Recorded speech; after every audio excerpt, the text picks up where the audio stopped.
Bismillahir Rahmanir Rahim. In the name of Allah, most gracious, most merciful.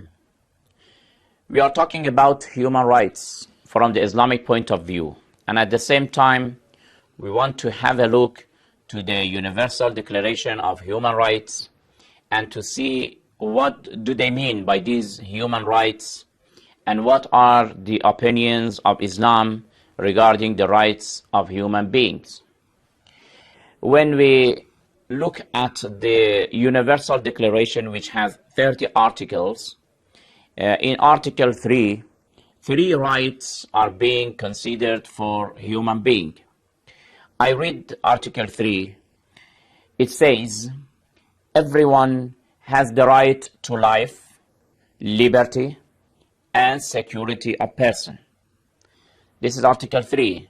Therefore, according to this article, these 3 rights are being prescribed for mankind. The right to life, the right of liberty, and the right of security. Also, when we look at Article 2, it says everyone is entitled to all the rights and freedoms. Everyone is entitled to all the rights and freedoms. Again, you see that in this article, it is talking about the issue of freedom. Also in Article 14 and other articles. Now we want to discuss about the right of freedom. Out of those 3 rights, we want to talk about the right of liberty and freedom. What does it mean? When we are talking about liberty, we may mean one of these 3, because sometimes we talk about freedom and we mean the opposite of force. We say that people are free. We mean that they are not forced. Here in this context, we are using the word freedom against the word algebra and force, which is a philosophical or theological term. Of course, in theology, it is one of the very controversial debate among the theologians, whether man is free or he is forced or he is obliged. Of course, from the Islamic point of view, we are taught by our divine leaders that لا جبر ولا تفويض بل أمر بين الأمرين. There is neither complete force nor complete option and freedom, but something in between. In other words, we are neither completely free to say that we don't need any creator. No. How are we completely independent and free? Our breathing in and out, it is not in our own hand. Our creation, our existence, and there are a lot of other things. We are forced. But it is not also complete force and algebra. We are also free. It's we who decide. It's we who are acting. Therefore, we don't believe that we are forced, and we don't believe that we are completely free. Something in between. This is one of the meaning of freedom.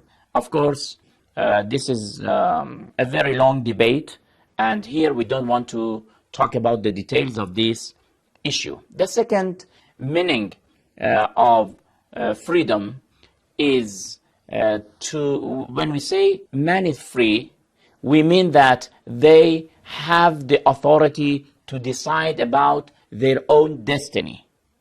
We mean self-sovereignty. We mean self-determination. This is one of the meaning. And this meaning, in fact, it's a very usual term in the field of law and politics. Lawyers and politicians, whenever they want to talk about freedom of people and liberty of people, they mean that they have this authority to decide for their own destiny, for their own government, who must be their governor, who they are deciding for their own destiny and self-determination. This is another meaning of freedom. And the last definition for freedom, when we say people are free, we want to say that they are not slaves. In fact, we are using the word freedom against slavery. People are free. It means that they are not slaves. Here, because of the word slave and slavery, I have to make it very clear that there is unfortunately a misleading about this term. There is a false reasoning. Sometimes people are bringing a kind of confusion, and they want to say that we are servants of God. It means that we are slaves of God. To be servant of God is different to be a slave. Slavery is something between we, human beings.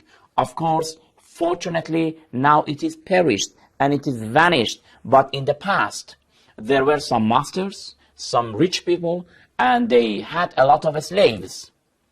The issue of slavery, that Islam also is not for it. Islam is against it.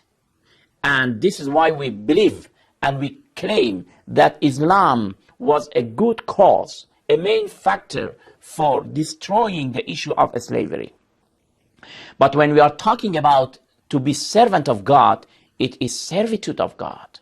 To be servant of God is not only a kind of inferiority, but also it is a kind of dignity. This is why that Allah subhanahu wa ta'ala in chapter 17, verse 1, Subhanalladhi asra bi'abdihi, immaculate is he who carried his servant. Prophet Muhammad sallallahu alayhi wa sallam is being considered one of the servants of Allah.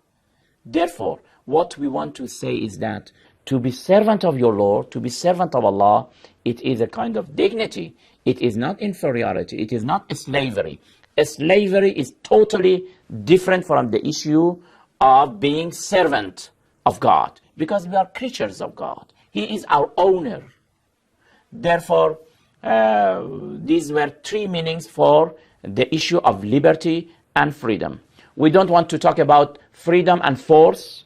We don't want to talk about freedom and slavery. But the third meaning, by freedom, we mean that everybody has complete option to decide for his own destiny.